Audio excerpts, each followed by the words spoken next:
শাক পাচলি মাছ মাংসৰ পাছত এইবাৰ মিয়াৰ হাতত ৰেলৰ চাবি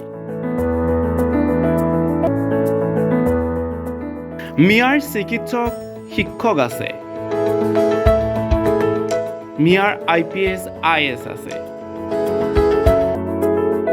যোগ্যতাৰ ভিত্তিত উপযুক্ত স্থান পাইছে মিয়াৰ বহু যুৱকে বা যুৱতীয়ে তেন্তে কিয় উজনি অসমৰ পৰা মিয়াখেদাৰ আন্দোলন আৰম্ভ হ'ল অসমত মিয়া বিতৰ্ক চলিয়ে আছে বিশেষকৈ উজনি অসমত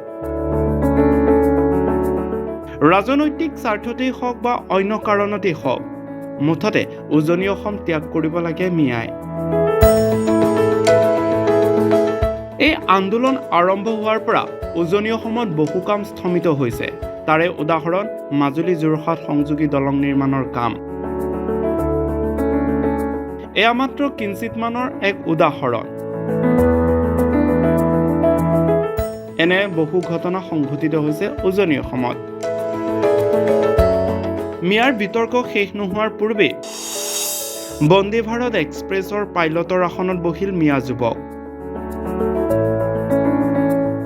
ৰাজধানীৰ পাছতে বন্দে ভাৰত এক্সপ্ৰেছ ভাৰতৰ আটাইতকৈ পৰিষ্কাৰ দ্ৰুতগতিত চলা ৰেল সেই ৰেলৰ চালকৰ আসনত বহিল এজন মিয়া যুৱক চাওক এইজন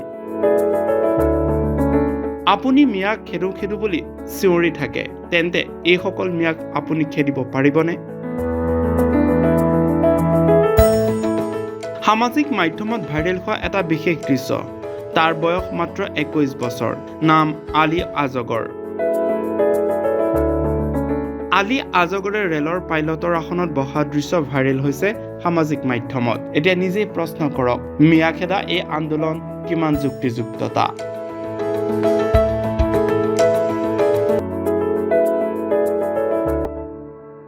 Is this report reporter any